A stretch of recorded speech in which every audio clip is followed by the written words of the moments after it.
From Chicago's #1 news, you're watching ABC7 Eyewitness News at 4:30. Happening now at 4:30 following a night of snow. The sun did come out today and it provided a very pretty winterscape. This is in West Suburban Lombard. Pretty, yes, for that sunshine providing very little warmth for commuters today. The wind chills dropping below zero once again. And so, of course, those frigid conditions made the job of trying to clean up after the snowstorm a very difficult task.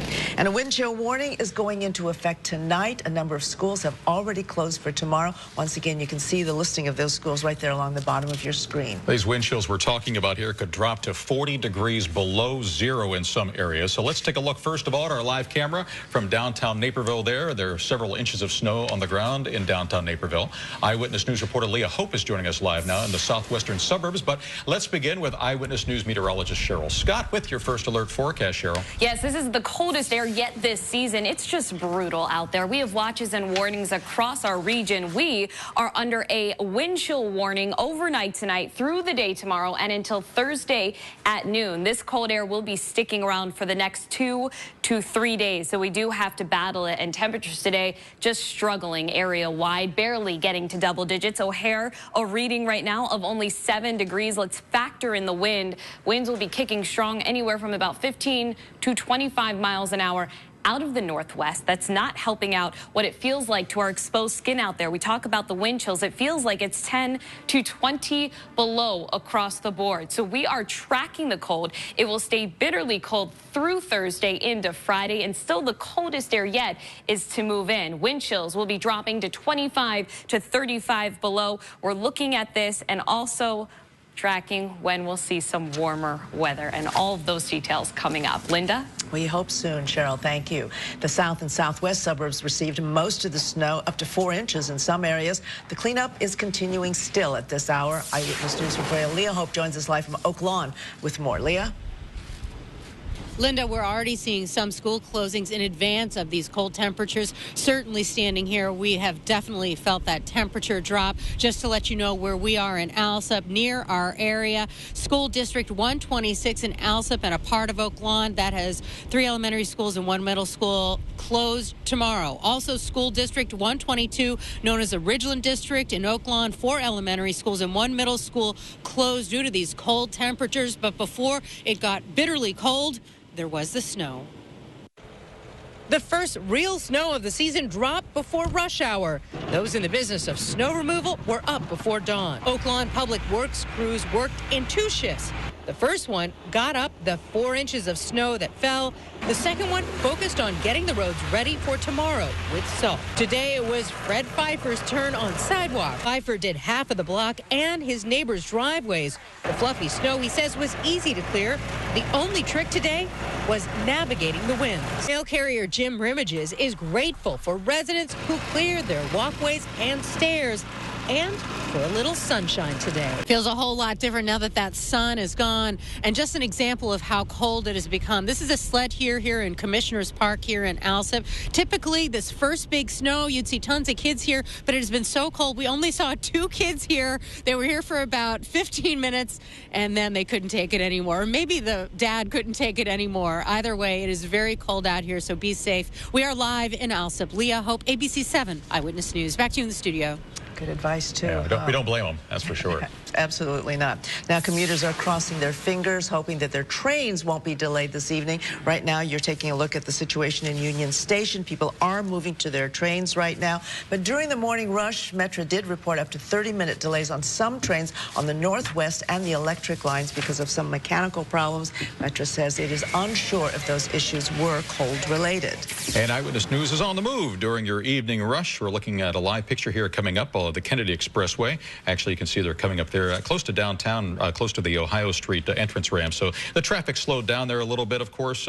Snow is not the issue on the roadway. That's just your typical rush hour conditions as you're coming into downtown. But let's take a look at our live camera out to the northwest suburban area here. This is the camera on top of the Daily Herald building in Arlington Heights. So you're watching the traffic there on the Jane Addams toll road there. The traffic on I-90 is actually moving along pretty well.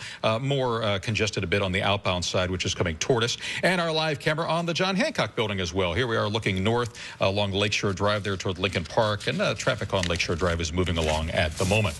Now, tonight's sub-zero temperatures could mean problems with your car. There are some things, though, that you can do to keep your vehicle running in even the most severe winter weather, as Eyewitness News reporter Karen Jordan explains. Good afternoon, Ashland Tire. At Ashland Tire and Auto Club in Lakeview, mechanics are busy making repairs to cars that are casualties of the bitter cold.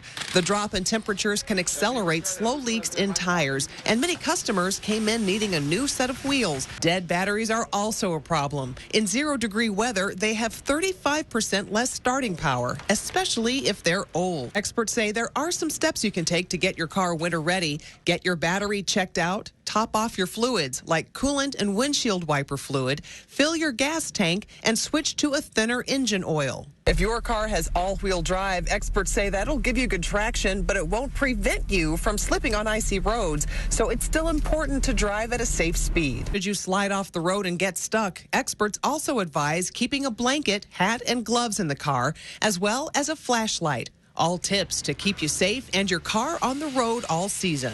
Karen Jordan, ABC7 Eyewitness News.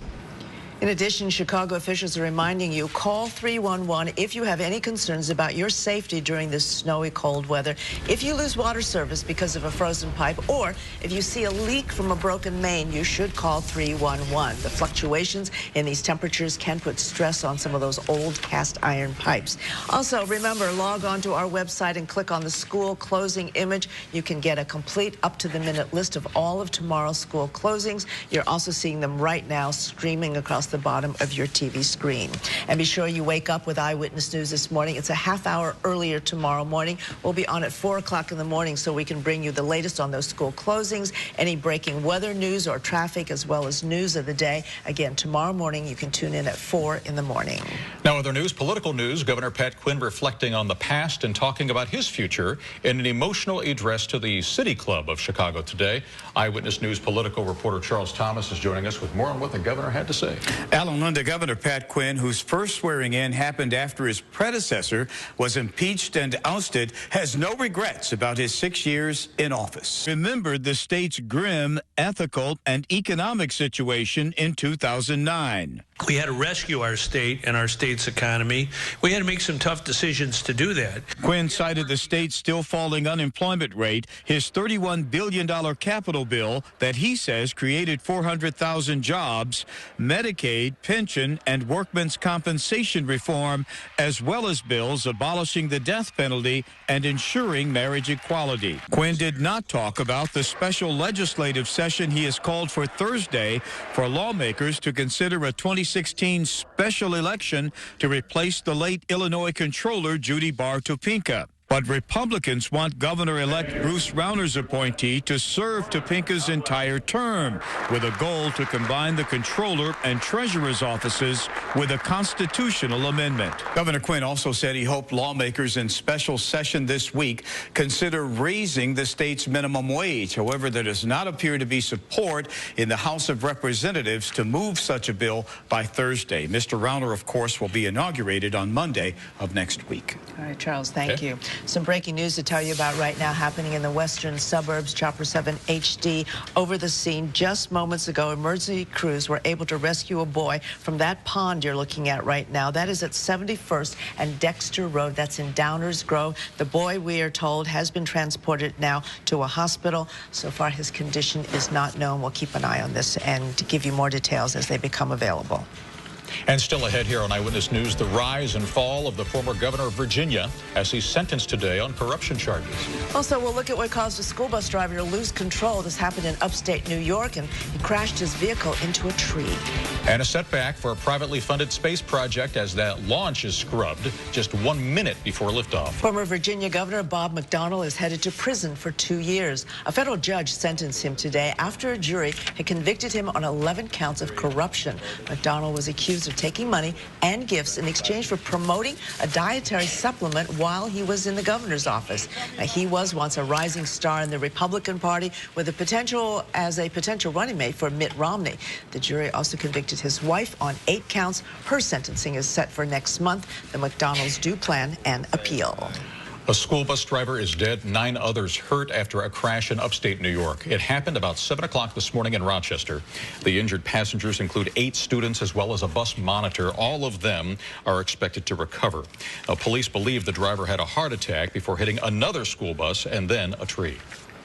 1 minute before launch, SpaceX called off a supply flight to the International Space Station. SpaceX saying that a steering mechanism on that rocket malfunctioned. That rocket is loaded with groceries and Christmas presents for the space station crew. Their next possible launch window is this Friday morning. NASA has been using SpaceX to help keep the space station stocked. Still a lot more ahead on Eyewitness News today. The hottest technology unveiled at the Consumer Electronics Show going on in Las Vegas. The snow stopped falling for now, but the temperatures have started to fall even further. Cheryl Scott has a frigid forecast. New today at 5. Extreme cold, dangerous wind chills. Chief meteorologist Jerry Taft tracks how far the temperature drops. What to expect for your morning commute. People in need surviving the cold on the street. See what some good Samaritans are doing to help out.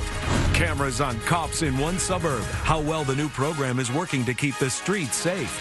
It's all new today on ABC7 Eyewitness News at 5. Watch that flies and a smart sock for your baby. Just some of the products on display at the Consumer Electronics Show. It's going on this week out in Las Vegas. Some of the hottest items are wearables, like a body camera that's called SnapCam that can live stream. And then there's something called Nixie. That's actually a watch that's designed to turn then into a flying camera. Okay. As for the smart sock, it allows users to track their child's vital signs with a phone or a tablet. When it comes to entertainment, there are new TVs, so-called quantum dots in those TV screens, nanocrystals that increase the color saturation. And Dish is offering Sling TV for $20 a month, so users can stream a handful of channels to wherever they might be. How about that? You want a Nixie, don't you? I don't know why I want one, but yeah, I think it would be kind of fun. Want to see my watch fly? Why not? It's so why? cool I don't know why. Because it can, right? Because it can. Yeah. Exactly. All right, look at that temperature in your lower right of your screen. 7 degrees out at O'Hare right now. Let's take a brief look outside, shall we? The Chicago River, it looks very still, does it not, with all the ice sheet of ice on the top of it? Yeah, it does. I was just saying, has it ever been so cold that even the river would freeze? It would have to be really, really cold, wouldn't it, Cheryl?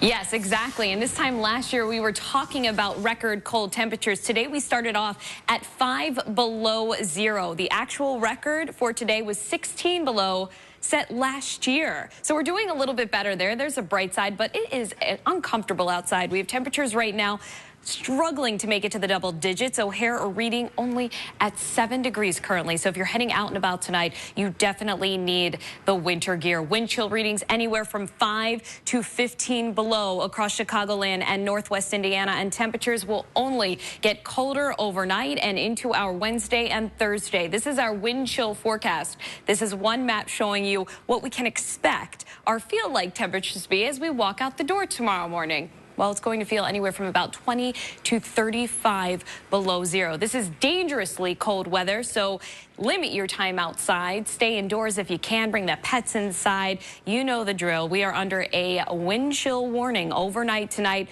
through the day tomorrow, and this does last until Thursday at noon. So you get it. That bitter cold air, it's going to be sticking around for the next couple of days. Thankfully, skies are quiet. The snow, though, that did fall overnight, bringing anywhere from about 1 to 5 inches area-wide. Areas of blowing snow as winds will be gusting anywhere from about 15 to 25 miles an hour out of the north and west. Now, we do have some lake effect snow shower activity on the other side of the lake. So for Michiana tonight, perhaps a few snow showers, but for Chicagoland, we are looking dry. Widening the shot out for you. No snow in the forecast in the near term. Perhaps Thursday night areas north, but not expecting much. The big story will still be the Arctic cold. That cold air will continue to spill in overnight, and below zero wind chills will be sticking with us through the day tomorrow. Not even rebounding. These are highs expected for tomorrow afternoon. Near 0 degrees, perhaps not even getting out of the negative digits, and wind chills all day Wednesday will be anywhere from about 20 to 35 below zero. So we have to bundle up tonight. Anywhere from about 2 below to 10 below, mostly cloudy skies, wind chills 20 to 30. Tomorrow, not much improvement. We'll see high temperatures anywhere from -4 to 2, so we'll be hovering around that 0 mark.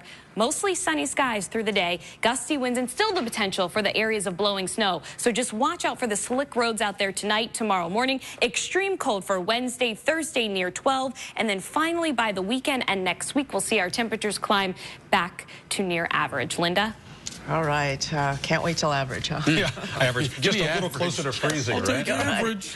All right, some folks who don't mind it when it's icy out there, that's for sure. The Hawks, and they're against the Avs, which is always a good matchup. Now, if they were playing this game outside, this would be perfect conditions for the hockey players, that is. I don't know if it would be good for the fans, but Patrick Kane and the Blackhawks are playing as well as anybody in the league right now, but still just trying to keep pace in the Central, where they are tied with the Nashville Predators for first place. Now, tonight, the Hawks take on the Colorado Avalanche at the United Center. Coach Quenneville knows they're going to be more than a handful to deal with. You know, I think he says that about every team. Last night, the United Center, the Bulls, with a fourth-quarter surge, went on to beat the Houston Rockets 114-105. Everybody contributed, like Taj Gibson, who had 9 points and 6 rebounds. Paul Gasol had 27 points. Jimmy Butler, 22. Derrick Rose, 19. And Nikola Mirotic with 17, including that clutch 3 in the final quarter. A total team effort. Briefly in sports, 4 new members were elected to baseball's Hall of Fame today. Pedro Martinez, Craig Biggio, Randy Johnson, the big unit, and John Smoltz.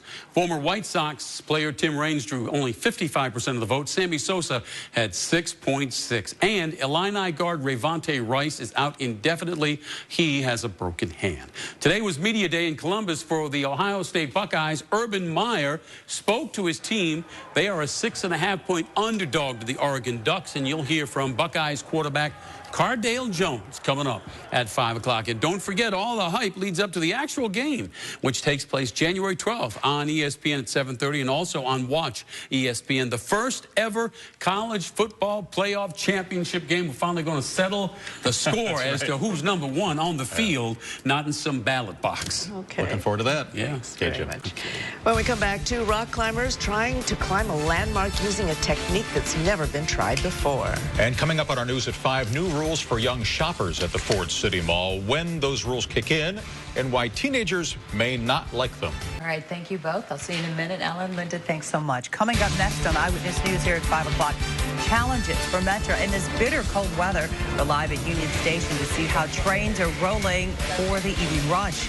Also, sleeping on the streets of Chicago during this dangerous cold. The efforts tonight to help the homeless. Plus, body cameras on police officers, the suburban department that is testing them out, and Petco getting rid of a potentially dangerous pet snack. The ABC7 Eyewitness News at 5 o'clock is coming your way next.